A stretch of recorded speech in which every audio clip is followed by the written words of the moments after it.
Pull out your monkey wrench and just say no to crack, cause we're going plumbing. I work in the sewer, it's a very hard job. Hello Internet and welcome to Game Theory, gaming's tangential learning experience. Since last week's first episode about theoretical physics was a little heavy, today we're going to lighten things up by spending some time with the world's most famous plumber, Mario. Mario. But what do we really know about this international man of mystery? Has Nintendo been pulling the wool over the eyes of Western audiences about Mario's true heritage? Let's find out. Mario's first career was as a carpenter. Running on girders to stop evil apes in Donkey Kong.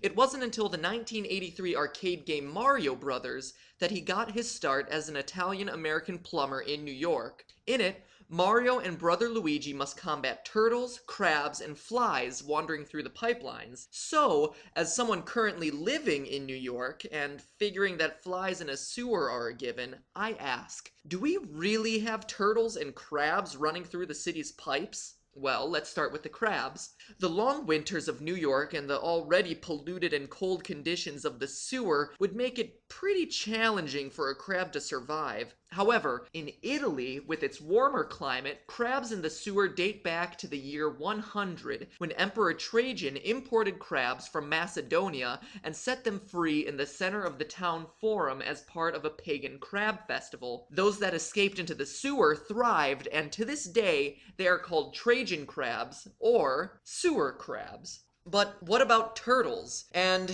no, these turtles don't count. Although specific data is rare, it is generally believed that the chilly, dark, and bacteria-ridden conditions of the sewer would prevent cold-blooded creatures like turtles from surviving and reproducing underground. However, there is another side to the story. Folklore abounds with tales of unwanted pets being flushed down toilets only to flourish in the sewer. According to Robert Daly's The World Beneath the City, New York sewers were known to contain alligators in 1935, and there have since been multiple reports of the animals being captured on city streets, one as recent as 2006 in Brooklyn. But, most telling of all, in Alexandria, Australia, rescuers found a rare American snapping turtle that they nicknamed Cowabunga living in the sewers. Look familiar? So maybe there is something to this after all.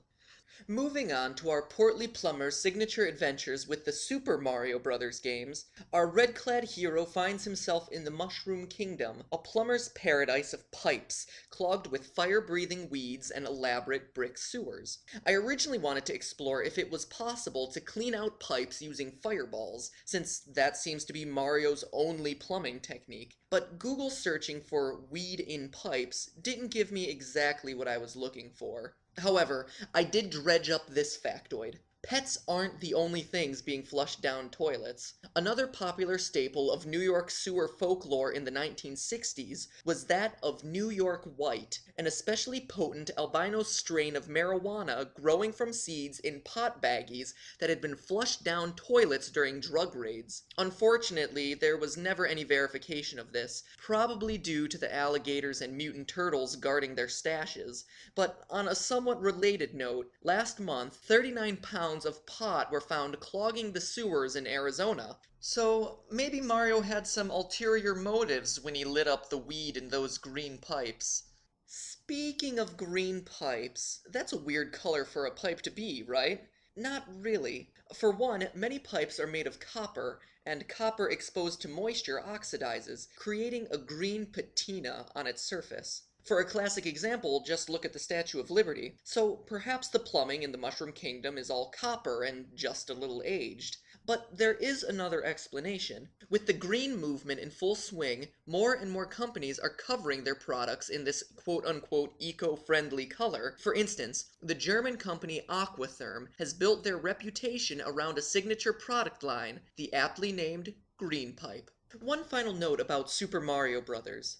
Notice how the underground levels in the game take place in brick sewers? Well, Nintendo got lucky in making Mario from New York. If he were from anywhere else, they would have been wrong, considering that clay was the dominant material for pipe when sewers were first installed shortly after the Civil War, and cast iron became a popular choice thereafter. New York sewers, on the other hand, are indeed brick, influenced by the Europeans who switched to making elaborate brick systems after a tragic experience with lead pipes perhaps contributed to shortened life expectancies. This underground architecture, much still in use today, closely resembles some sewer designs used in Mario's later games, like in Super Mario RPG. And on that note, did you know that?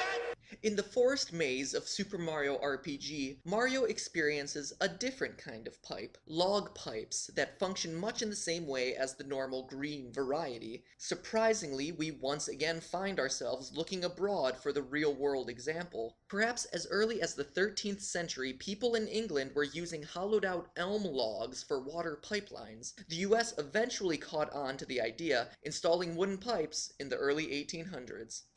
Now you know!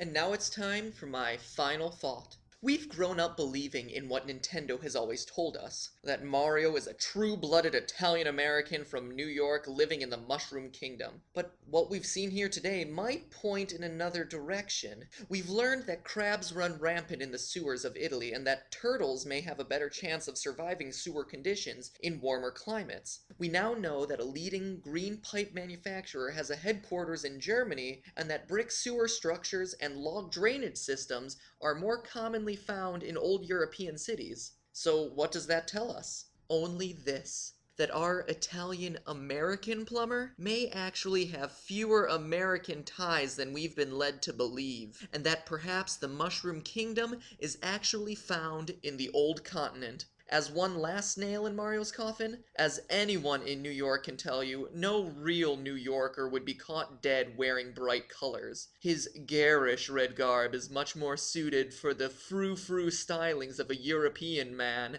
Anyway, it's just a theory.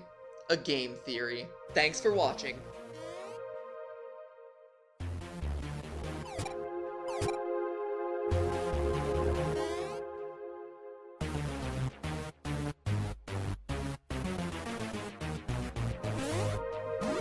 Nintendo